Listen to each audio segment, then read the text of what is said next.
Hello beautiful soul! Welcome back to my channel. This is May Chang. I'm here from Japan, kabayan Lehyo. Lehyo, this reading is for you. Tingnan natin na iyong last 3 months of this 2025, October, November, and December. Maraming salamat muna sa mga subscriber, new subscriber, cross-watcher, at sa mga bagong pasok dyan. Welcome na welcome kayo sa bahay ni Ate Ai May. Salamat din sa naktaba ng puso ninyong mga comments, October, November, December. At sa mga nagpa-personal reading, marami pong salamat. Kung gusto nyo na energy nyo lang talaga, ang gusto nyo makakuha natin, all the details is in description below para sa personal reading. Pakicheck na lang po. General reading tayo, Leo, kunin mo lang sa'yo at itapon ang hindi naman sa'yo. Maaring ito isa vice versa. Energy mo, energy ng person mo, energy ng malapit sa puso mo, nangyayari, or mangyayari pa lang. Use your own intuition, lawakan nyo ang inyong isipan. Energy reading tayo ano man ang gender mo, ano man ang edad mo. Ipasok mo yung sarili mo. Tatandaan mo palagi na ikaw pa rin ang makapagpapabago ng inyong buhay. Wala dito, wala sa card, wala sa sino man, kundi nasa sa inyo pa rin.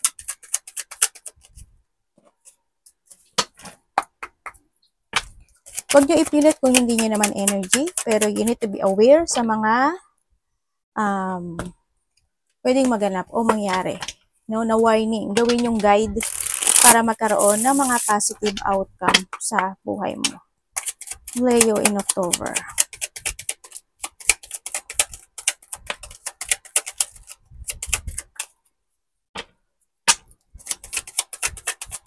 November.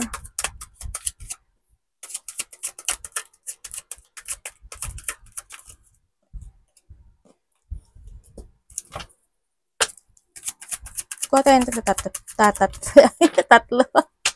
December.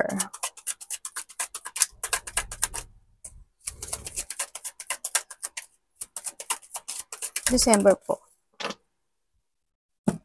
Okay. Okay, Leo. Tingnan natin ang iyong October. October kay Leo.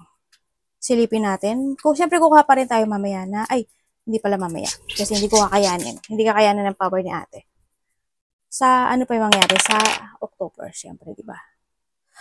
Okay. Dito sa situation mo. Sa situation mo yun, no? Andito ka situation mo na magkakaroon ka ng mga paninindigan by this October. No? Maninindigan ka in your situation. May mga a-actionan ka na this time. Sa nakikita ko dito, there's a desire to take it action. Maaring yun yung iba ang gagawin ninyo, no? Nandun ka sa point na yun. Kailangan naman talaga. No? O yun, sabi ko sa'yo there's a wisdom. Ibig sabihin talaga, nandito ka sa sitwasyon mo by October na you use your wisdom, karunungan, katalinuhan in life, o yung mga bagay na need to change. Yan. Magkakaroon ng mga pagbabago sa buhay mo. Sa nakikita ko dito, syempre, there's a luck, there's a growth. Andun ka na sa sitwasyon na maaaring maninindigan ka sa mga gustong ma-achieve sa buhay mo. Also, di sa paninindigan or magkakaroon ka ng extension. No? Pwedeng sa trabaho mo, sa ability mo, sa talent mo. Ganyan, maaaring magkakaroon ka ng mga new idea to change, mga new idea to pursue. Yan, may mga actionan ka. No, sa nakikita ko sa iyo dito. Also, the positivity happen and syempre is abundance is coming. No? Ang sinasabi dito. There's a lack and growth sa iba. Ay, nako. Ito na yun, no? Maaring nandito ka sa sitwasyon mo na may mga bagay kasi naisipin kayo, no? You use your wisdom and intellect din kasi dito, no? Maaaring may stress ka, may mga worrying situation din ako nakikita dito. Maaari din may mga pagsakit ng ulo or just a headache. May mga bagay na sana wag mong piliting madaliin, no? Sa nakikita ko dito by October kasi yung sa positivity naman na magaganap o mangyayari sa'yo. Dito, kailangan mo lang dito is to control and balance, no? Ang nakikita ko dito. Huwag kang ma-pressure kasi there's a pressure situation. So, iba dito is sa pag-iisip na yon ay maaaring magkakaroon ng mga lack of sleep or pagising-gising or kulang ang tulog, no? Sa iba sa inyo. Naku, andito ka nga sa sitwasyon mo. Okay, nandito ka sa sitwasyon mo na I hope, kasi kailangan mo talagang mag-action dyan kasi iba dito is mawawalan daw kayo ng pag-asa. parang thinking about something na ay baka hindi na ako mag-success, baka hindi na ako maka-move dito sa sitwasyon ko. Hindi daw. As long as you have a strong will, andun yung lakas ng loob mo, andun yung focusing mo, at as long as maninindigan ka dun sa bagay na yun, there's a success or there's a good news or there's an achievement situation in your life. Ibig sabihin is, this is time to start a new beginning into your life. Focus to your ambition, to focus sa fulfillment na you want to fulfill, want to achieve ang sinasabi dito. No? Yan. Huwag ka daw malungkot, huwag kang mag-self-doubt or huwag kang mapanghinaan ng loob dito. Kailangan sa'yo is a clarity, no? Doon sa bagay na yun. Kasi you will be successful. Kung titignan mo dito, andito si wisdom. Kailangan mo lang talaga is focus as you need to reveal and to structure yourself doon sa bagay na yun, ha? Kasi it will success. Matalino ka, marunong ka, magaling ka when it comes to your ability. Shout out pala sa mga nanonood sa akin na same profession ko na tarot reader. Siyempre, alam ko kung sino. Sabay ganun eh. Siyempre, shout out sa inyo, siyempre. Good luck sa ating lahat. And may nakikita rin ako, no, parang may hihingi sa'yo ng tulong. Yeah, may pagtulong. Ako nakikita. Sa iba naman sa inyo is, by October is, there's a good news coming. May good news. By the November. Okay, November.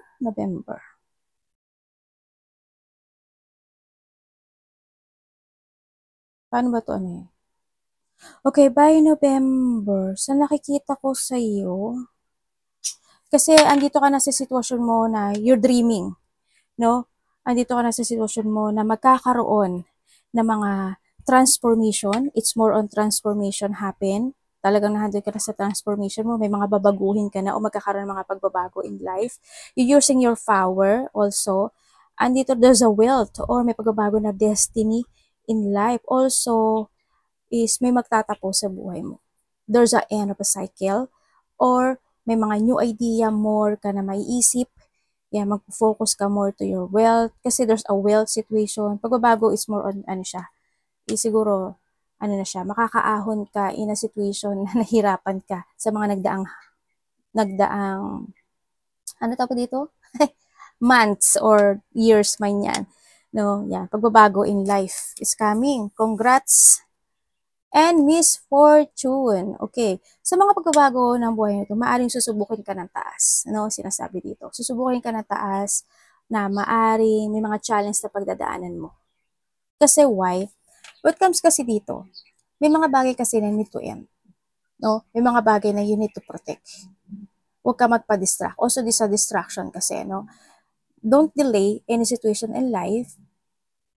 Tandaan mo, you are the authority of your life. Pag hindi ka nag-focus dito sa focusing, pag hindi ka nag-focus sa sitwasyon mo at hindi ka nagkaroon ng pagbabago in life, misfortune ang kalalabasan mo, no? Don't delay. There's a challenge coming by November. Yan, susubukan ka talaga ng taas kung kaya mo ba. Pwedeng susubukan ka niya na papadala niya yung tao na yun sa'yo. So, susubukan ka niya, kayang panindigan hanggang dulo yung dapat niyang gawin to success. Pwedeng gano'n, di ba? Or any situations in life na madidelay siya or pwede siyang kalabasan ng misfortune. Kaya nahandito yung sitwasyon. Ending something. Don't distract, no? And use your power. Use your idea. It's time to rebirth, kumbaga rin, no? Ang sinasabi dito. And syempre, mag-focus ka sa sarili mo. Yun din ang sinasabi dito. Kaya nga, ang sabi dito ay, if you don't want a misfortune sa buhay mo, by this November is you need to focus to yourself. No? Yan. Yung iba naman sa inyo, siguro mas mag-focus ka na sa sarili mo, mas magiging concern ka sa sarili mo. Kumbaga, kung there's a mga bad habit situation na naganap o nang ginagawa mo in life, ano ba, kumakain ka na hindi good, unhealthy, hindi ka nag-exercise, baka this time, mag-focus ka na this time unti-unti, ano, sa nakikita ko dito. Kasi magkakaroon na bago sa'yo. And also, it's more independence ito. No? It's more independent, mas more kang, may mga healing situation or need to heal na situation dito sa sitwasyon mo. Kasi pagbabago na to, magbabago ka na, oh. Actually, dito, hahalimuyak ka. Pag-uusapan ka rin, Leo, no? Yan, hahalimuyak ka, ganyan. Magiging maganda ka sa paningin ng iba, pero sa iba naman dito, kasi may distraction, may mga tao pa rin na sisirain nila o bubuwagin ka nila. Kumbaga, ito yung ipapadala sa iyo ng universe na pagsubok sa buhay mo, no? Yan. Basta mag-focus ka lang dito sa iyo. Uy, The Magician, no? Ganda na ano, ay, Galileo, hindi sila mananalo sa iyo. Sabi ka kasi you are protected from the universe. Oh, dito na sa sitwasyon mo na malaki ang magbabago sa iyo. Talaga, dito na yun. Pero mag-ingat ka sa challenge kasi may challenge ka na darating. Put limitation, put boundaries also dito sa sitwasyon mo, and kailangan mo magkaroon ng discipline sa sarili mo kasi andito ka. Discipline when it comes to yourself. In any situation, pera, pagkain, iniinom, katawan, any situation, you need to discipline. Kailangan mo na disiplina, limitation, and boundaries. Okay? Malaki magbabago sa'yo by this November. Sa nakikita ko sa'yo dito ay may mga umpisahan ka na. Idea, actions, decision. Magkakaroon na, makikita mo kasi yung yung halaga mo sa buhay mo by this November, na ka sa point na, ay, kailangan pala ganito na gawin ko. I need to develop this situation. Kailangan ko ng alagaan to, kailangan ko ng gawin, kailangan ko balansehin. Ando ka na sa point na yun, sa nakikita ko sa iyo. More on ideas, magkakaroon ka ng mga clarity this time. Mas more ka magtatrust sa intuition mo, mas magiging very creative ka, marami kang gagawin. Actually, marami ka ng gustong mangyari, or marami ka ng manifestation, or marami ka ng aaksyonan. This November, sa nakita ko dito, magiging very idealism ka. It's more on revert or renewal ito. Abundance is coming also, kasi dito si Magician din. Abundance is coming. May mga taong magtatrust sa'yo, mga bago, or mga bagong connection, luma or bago yan, magkakaroon. Kung dati hindi ka nila pinaniniwalaan, this time is maniniwala na sila sa'yo, or mas magkoconnect sila sa'yo, or yung mga tao na yun na bago, na magkakaroon sila ng tiwala sa'yo, no? Yan. And also, tandaan mo, you are truly blessed with pagdating kay universe dito. Kumbaga, itong misfortune na to, isa to sa pagsubok na pagdadaanan mo. Pero blessed ka ni universe. No? Kasi di sa Pluto kasi to Kumbaga, itong si Pluto malaki magbabago sa'yo. Pero, binigyan kanya ng challenge. Okay lang yun. Kasi, ibig sabihin yung challenge sa'yo is pinatatatag ka niya. Diba? Piniprepare ka niya sa mga more blessing to come. Na wag mong iisipin na lahat is magaganda ang mangyayari. Kasi, the more na ma-overwhelm ka sa mangyayari sa buhay mo, the more na aasa ka na lang. Diba? Bigyan ka pa rin niya ng challenge dito. Balance, abundance, development, and more idea and opportunity is coming. Pag-uusapan ka and you will be center of attention. Sa nakikita ko dito, kasi andito ka rin. Sabi ko, di ba, halimbuyak ka. December. December din, ganun mo kang malaking bago sa buhay mo Ganun din sa December, no? Okay, pagbabago to. It's more on pagbabago, it's more on you use your power, a change of destiny. Syempre, there's a wealth pa rin. It's a birth. Kung ano yung sinabi ko dyan. Ay, bako, oo nga, tingnan mo. Hala. Hindi ako mapakali. Pagdating dito, pero dito may challenge. Ala, December. There's a luck. Ayan, may jackpot. Congrats. May mananalo. Kung ano aspeto ng buhay mo yan, pero may mananalo. Kasi ito siya, may mananalo. Sabi ko sa'yo, may wealth, di ba? Yan. Yung iba sa inyo, mananalo kayo, pwedeng makakaipon na kayo ng pera, pwedeng mananalo kayo sa, hindi man siya malaki o maliit man siya, may pagkapanalo. Kung saan man yan, no? Sa iba dito is sa pagbabago. Sa iba dito is makakaramdam kayo ng happiness. Ay, at last, ganito, ganyan, ganyan, no? There's a luck, there's a growth, achievement, higit pa sa hinihiling mo. Yan higit pa sa hiling mo, magaganap by December. Ganda ha. Yan. Mga positive yan. As in. Yan, puro babago yan, oh. As in, maganda kasi puro bulaklak, di ba? Star, bulaklak. Yan. Change is coming. This is a fruition or a fulfillment in situation in life. Also, ito, no? Teka natin sa gitna. Ganda. O, di ba? Mag-ingat kayo kasi, syempre, iba sa inyo, ikaw or someone into your life, pwede magkasakit. Pwede yung mga ano lang, yung mga mild. Pwedeng ubuhin, sipunin, sumakit ang lalamunan, malatin, ano pa ba? Yung mga mild lang, lagnatin, ganyan. Medyo ano ka dito, sensitive, no?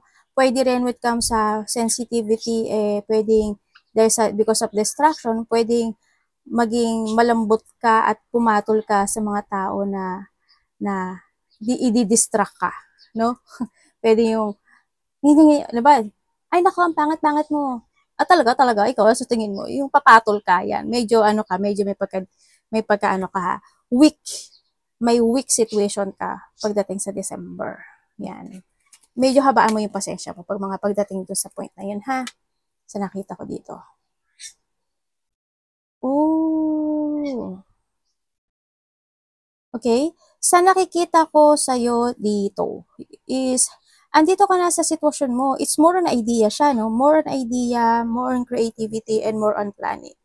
No? Kasi dito sa pagbabago na to. Ibig sabihin is, iba sa inyo is may mga aralin ka, may mga isipin kang to change, kasi di sa happiness, there's a new direction, may mga, ano, parang i-embodies mo yung lesson na you learn from the past, kasi di sa December na rin, may inspired ka sa iba sa inyo, may mga inspired situation, may mga, magiging ano ka kasi, thirst of knowledge when it comes by December, kasi may mga assignment ka na to success, dito sa sitwasyon, magpo-focus at mag-action ka, or you need, ano, sa mga goal mo this time sa nakikita ko dito. Mas more kang magiging, kasi yung ano andito ka sa sitwasyon mo na either may mga i-withdraw ka na, may mga aalisin ka na sa buhay mo, may mga babaguhin ka na, ganyan.